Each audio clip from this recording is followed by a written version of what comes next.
today to talk a little bit about my own journey and what it means to be Christian psychic, because how many people saw that and went, what? Did anybody be like, what?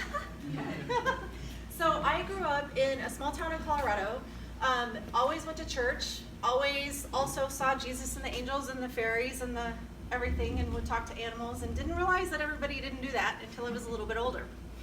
And as I got older, the longer I went to church and the more I was in things in youth group, I remember when I was about 14 or 15, I heard it was not good. And I was like, what? So then I got to where I'd be like, no, don't talk to me, don't talk to me, don't talk to me, I don't want to hear you, I don't want to hear you, I don't want to do this, I don't want to do this, I can't hear you, I don't see you, I don't know why you're talking to me, go away. Because I didn't want to be a bad person. I didn't want to be going to hell, I didn't want to be any of those things.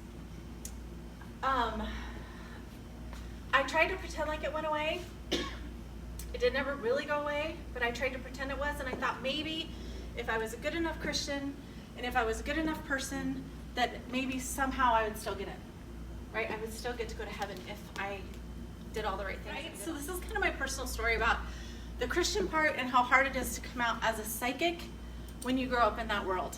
And at least for me. Now, I was lucky. I grew up in a Methodist church. Everybody was really loving. Nobody really, we didn't talk about it, right? It was one of those things, it's okay, just don't talk about it, right? So it was only that we talked about it only in the safety of my home, where I knew it was safe.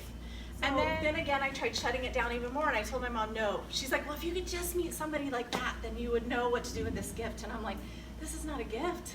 It's a curse. And I don't know how to get out of it. I feel like I've done everything right, you know? So went through youth group, I taught Sunday school, I went to church, all the things, I raised my kids right, all of that. Then I thought, this can't be right. There's a missing link here. There's something wrong. So I started doing my own search. I started praying in a whole new way. I started saying, God, why did you do this to me? I've asked you and asked you to take it away. He's like, you're not supposed to take it away.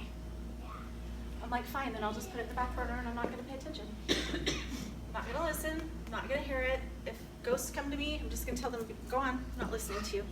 So I got from, instead of going, oh my God, don't talk to me, I got to where, go away.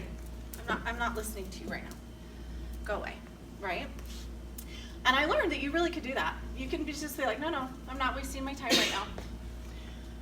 And then, all of a sudden, it started coming back even stronger, because I wasn't quite as busy, because I was a really good juicy point in my life where the kids were always in stuff, and I was like the PTA mom, and I was doing this and I was doing that, and I was so busy I never even had time to feel myself think or hear myself think, right?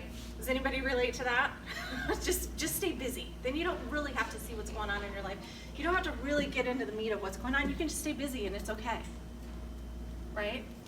So then, fast forward a few years, my kids are getting older, they don't need me quite as much. I had finally decided I could not handle corporate America anymore. I did the whole corporate thing. There were some things that just did not feel good and feel right to me. So my husband and I talked about it, and I decided just to work from home.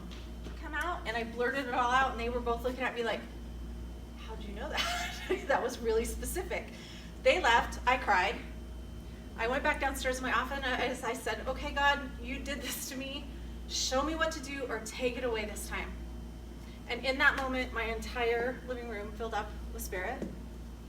So here I am in my office, right? I had a basement office and a living room in the downstairs that also served as my office, and there's spirit everywhere. So I'm like, okay, well, here we go. Here we go, we're gonna do this, you know?